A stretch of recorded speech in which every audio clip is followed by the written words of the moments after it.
احباب اکرام اور معزز سامعین، 20 جولائی یکم محرم الحرام حضرت سیدنا عمر رضی اللہ تعالی عنہ کا المناک شہادت کا واقعہ ہمیں امت مسلمہ کو یہ یاد دلاتی ہے کہ اس دن ایک عظیم واقعہ، عظیم اس طور پر کہ ہمارے لیے بہت سارے اسباق اس میں پنہا ہے، موجود ہے۔ المناک بہت ہی سنگین حادثہ اس دن پیش آیا تھا۔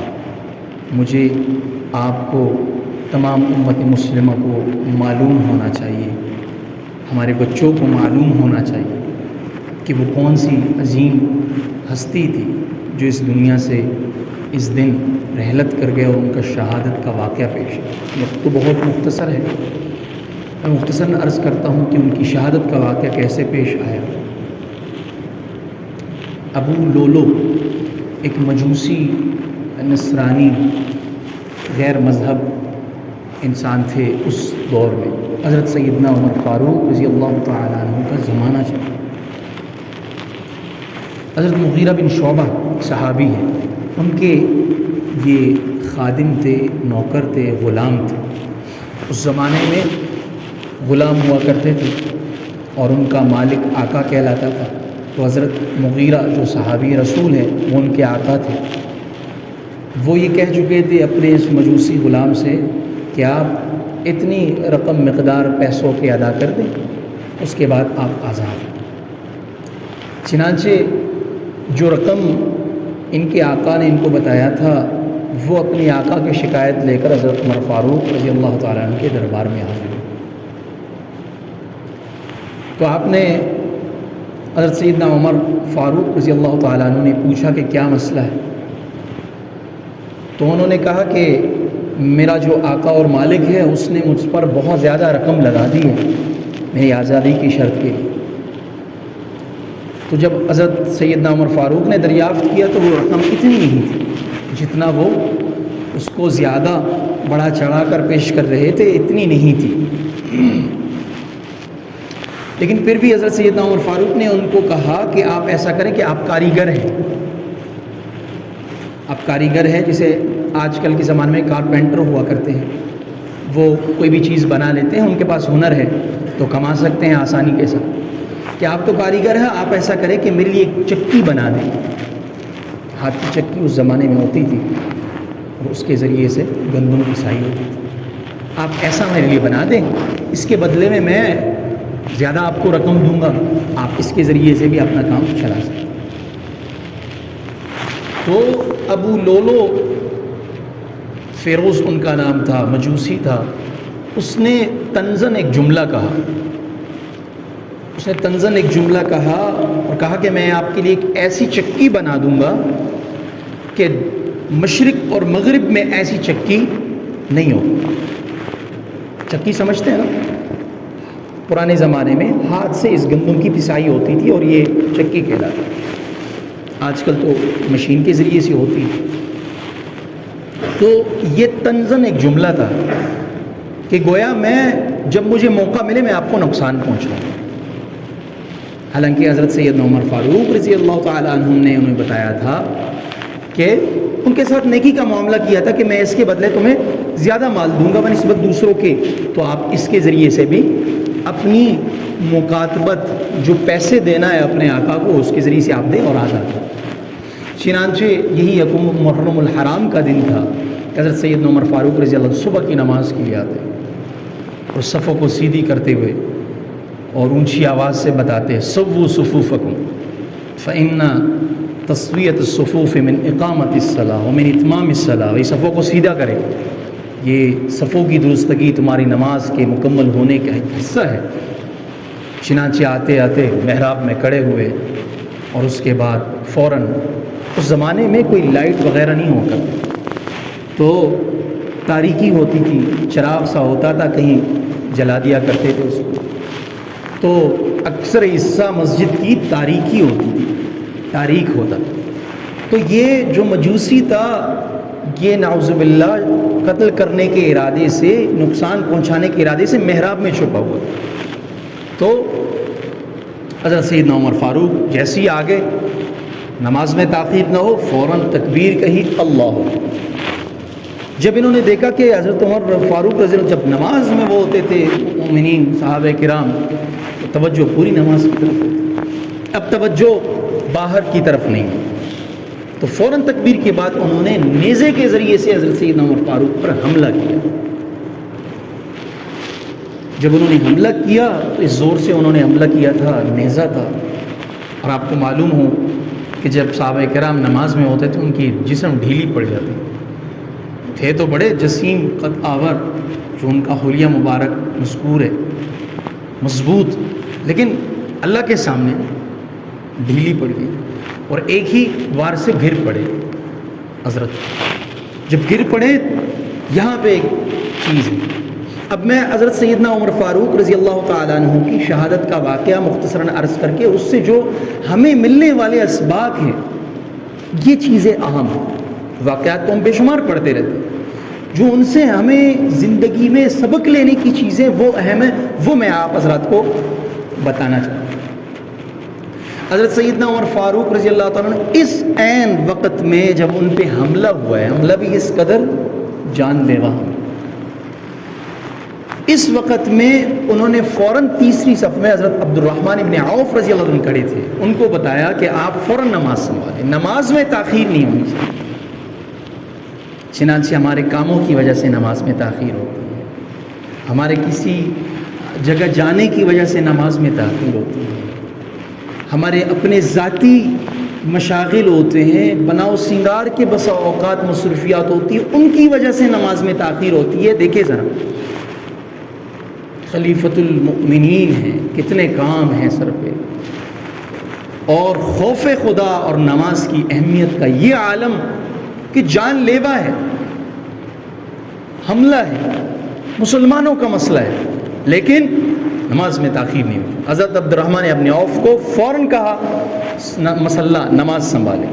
چنانچہ عمومی طور پر صبح کی نماز بڑی لمبی ہوتی تھی، لمبی قرات ہوتی تھی، لیکن اس دن حضرت عبد الرحمن ابن عوف نے موقع کو دیکھ کر مختصر سی نماز پڑھائی۔ اب جو حملہ آور تھا مجوسی، اس نے دیکھا کہ اب میں نکلوں کیسے، وار تو میں نے کر دیا، چنانچہ اس کے پاس دو دھاری نیزہ تھا، دونوں طرف ان کا دھار تیز تھی، اور دونوں طرف سے حملہ کرنے کا ارادہ کیا اور شروع کیا صفوں سے نکلنے کا ارادہ۔ صفیں اس قدر مضبوط تھی کہ ان سے کوئی بندہ نہیں نکل سکتا، اس وجہ سے اس نے دونوں طرف، بلکہ روایت میں تھا چاروں طرف حملہ کرنا شروع کیا کہ کہیں سے مجھے راستہ مل جائے، نکل جاؤں میں۔ چنانچہ اسی عالم میں جب وہ نکلنے کے لیے حملہ کرتے ہوئے نکل رہے تھے تو اسی دوران 17 صحابی زخمی ہوئے۔ چنانچہ پیچھے کسی صف میں سے ایک بندے نے، ایک صحابی نے بڑی سی چادر لے کر اس کے اوپر ڈال دیا، وہ بے بس ہو گیا، اب دکھائی نہیں دے رہا اس کو، چنانچہ اس کو پکڑا گیا۔ اب یہاں پہ ایک بات ہے، اب ان کی صفیں کس قدر مضبوط تھی کہ بغیر نیزے کے تلوار کیے نکلنے کا کوئی صورت نظر نہیں آتی، یہ اس قدر صفیں مضبوط۔ اسی وجہ سے آپ صلی اللہ علیہ وسلم کو خود اپنا معمول بھی یہی تھا مبارک تھا کہ صفوں کی مضبوطی، صفوں کی درستگی، صفوں کی برابری، مل کے کھڑے ہونے کا، کھڑے کروانے کا بڑا اہتمام کیا کرتے، اور یہی چیز حضرت سیدنا ابو بکر صدیق رضی اللہ تعالیٰ عنہ کے زمانے، یہی چیز حضرت سیدنا عمر دیکھ رہے ہیں آپ، 17 زخمی کیے، پھر جا کے کچھ صفوں سے آگے نکلے، لیکن پھر بھی کسی ایک نے پکڑ لیا۔ یہ صفوں کی درستگی، یہ میرے اور آپ کے لیے پیغام کہ ہماری صفیں کس قدر خالی رہے، ہماری صفوں میں کس قدر مضبوطی ہوتی ہے مل کے کھڑے ہونے میں۔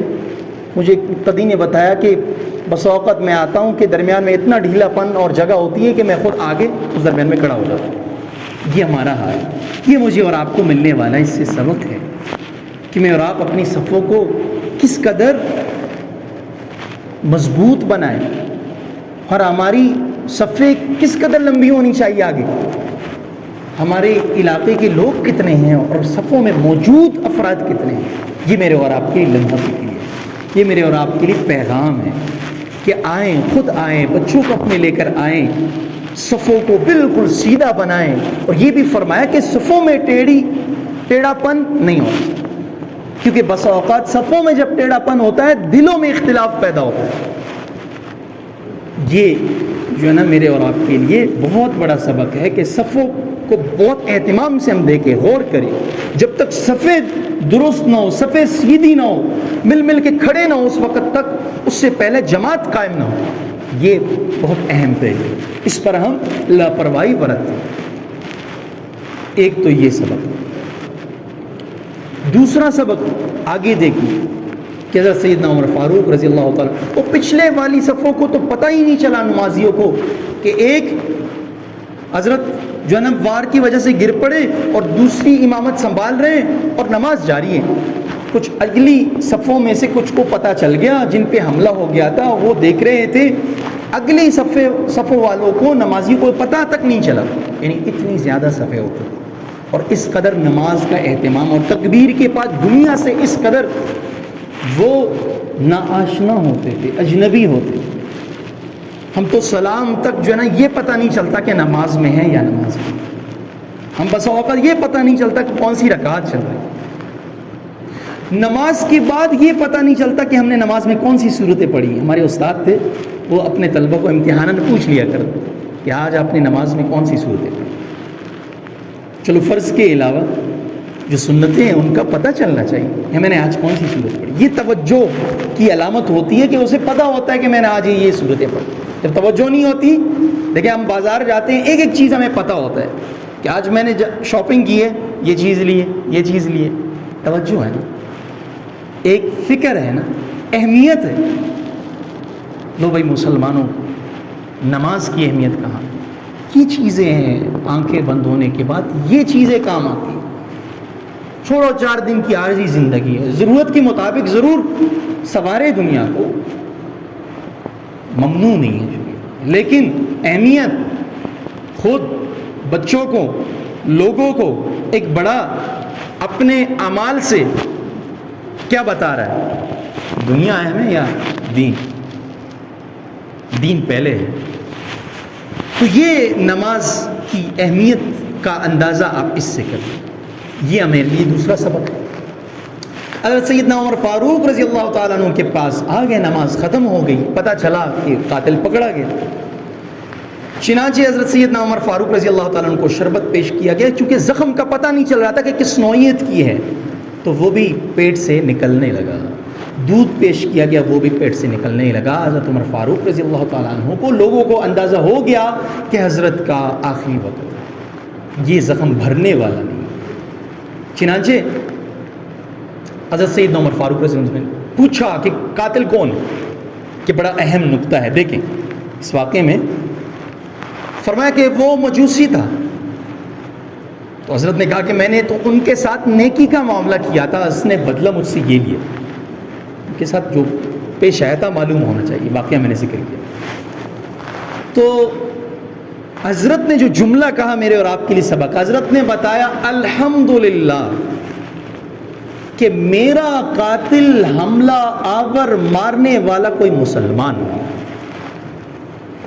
بہت اہم بات. یعنی حضرت سیدنا عمر فاروق رضی اللہ تعالیٰ عنہ کو کسی درجہ مسلمانوں کا اختلاف، انتشار، ایک دوسرے کے لیے ہاتھ تو دور کی بات، اسلحہ تو دور کی بات، ایک دوسرے کا اختلاف تک برداشت. یہ حضرت نے جملہ ارشاد فرمایا میرے اور آپ کے لیے کتنا بڑا سبق ہے کہ مسلمانوں کا اختلاف کسی قیمت برداشت نہ ہو. یہ ہمارے اگر دل میں اجاگر ہو، ہم میں سے ہر ایک میں، یعنی ایک میں ہو تو دوسرے میں نہ ہو، ہم میں سے ہر ایک میں ہونا چاہیے.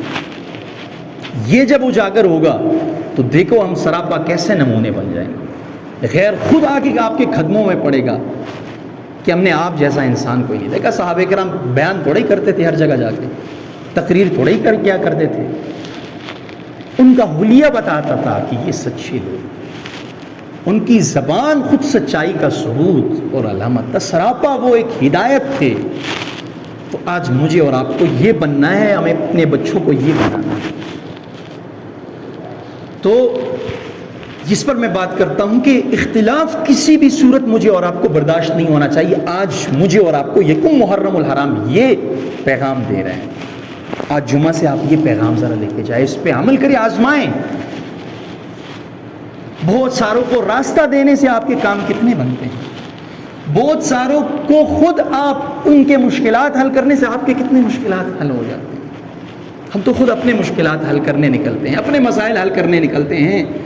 غیروں کا سوچ آج تک آیا نہیں, اپنے پر آئے سارے جتنے بھی مسلمان. عرض کر رہا تھا کہ آپ صلی اللہ علیہ وسلم نے ارشاد فرمایا, یہ اختلاف فرمایا نفلی روزے اتنا بڑا ثواب ہے, دن بھر بھوکا رہنا, پیاسا رہنا. اچھا نفلی نمازیں, نفلی صدقات, اب ان کا تو ہمارے اوپر بڑا ہوا سوار ہوتا ہے. یہ عرض کر رہا ہوں, ہم یہی دین سمجھتے ہیں کہ نفل پڑھو, نفل روزے رکھو, ذکر و اذکار کرو, بہت اچھی بات ہے. لیکن جو چیز آج کل میرے اور آپ کے لیے مسئلہ بنا ہوا ہے, جس چیز کو نہ سمجھتے ہوئے ہم بہت ساری غلطی کر رہے ہیں, نہ سمجھتے ہوئے ہم ایک اہم چیز کو چھوڑ کر غیر اہم چیز کی طرف اتنی توجہ دے رہے ہیں کہ اگر کوئی اس پر عمل نہیں کرتا تو اس کو عیب زنی الزام لگا رہے ہیں. کہنے کا مقصد ہے کہ ان سب کے اوپر آپ علیہ السلام نے کس عمل کو ترجیح دی؟